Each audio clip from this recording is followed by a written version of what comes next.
আসসালামু আলাইকুম, সবাইকে অবিস ফুড ডায়েরিতে স্বাগত জানিয়ে আজকের রেসিপি শুরু করছি। আচ্ছা, আমার মতো আপনারা কারা কারা আছেন যারা শীতের দিনে আসলেই শীতের সবজিগুলো দিয়ে বিভিন্নভাবে মাছ রান্না খেতে পছন্দ করেন? ঠিক আমার মতো যারা পছন্দ করেন তাদের জন্য থাকছে আজকের রেসিপি। আজকের তরকারি দিয়ে মাছ রান্নার জন্য আমি নিয়েছি কই মাছ। আপনারা চাইলে পছন্দের যে কোনো বড় মাছ দিয়ে রেসিপিটা তৈরি করতে পারেন। এরপরে স্বাদ অনুযায়ী লবণ, হলুদের গুঁড়া আমি আধা চা চামচ এবং সামান্য মরিচের গুঁড়া দিয়ে মাছটাকে ভালো করে মেখে নিচ্ছি। এ পর্যায়ে মরিচের গুঁড়া ব্যবহার করাটা একেবারেই অপশনাল। আপনি যদি মনে করেন বাচ্চারা খাবে তাহলে ভাজার সময় মরিচ না দিলেও চলে। আমি দিয়েছি, এতে ভাজার সময় হালকা একটু মরিচ ভিতর পর্যন্ত যাবে, খেতে খুব বেশি খারাপ লাগে না। ভাজার জন্য খুব বেশি তেলের প্রয়োজন নেই, 2 থেকে 3 টেবিল চামচ সয়াবিন তেল দিলেই যথেষ্ট। একে একে মাছের টুকরোগুলো দিয়ে চুলার আঁচটা মিডিয়াম টু লো করে দিয়ে ভেজে নিতে হবে। আপনারা চাইলে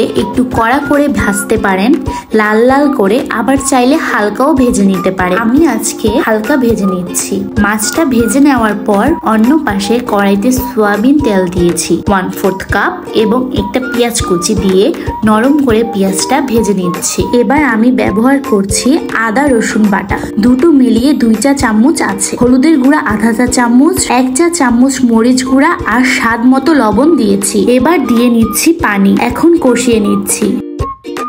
মশলাটা বসানো হয়ে গেছে। এবার বড় বড় ফালি করে নেওয়া 3টি আলু দিয়ে দিলাম। আলুটাকে 4-5 মিনিট ভেজে এর মধ্যে দিয়ে দিলাম ভালোভাবে কেটে ধুয়ে পরিষ্কার করে নেওয়া ফুলকপি। এখন এটাকেও 4-5 মিনিট ভেজে নিচ্ছি। যে সবজিটা মনে করবেন সিদ্ধ হতে সময় বেশি লাগে সেটাকে কিছুক্ষণ কষিয়ে তারপর অন্য সবজি দিবেন।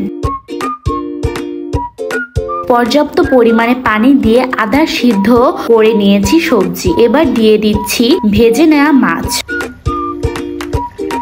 এবার যেটা করব, খুব বেশি নাড়াচাড়া দেব। যখন সবকিছু সেদ্ধ হয়ে যাবে তখন আলতো হাতে চাইলে একটু পাতিলটা ঘুরিয়ে দিতে পারেন।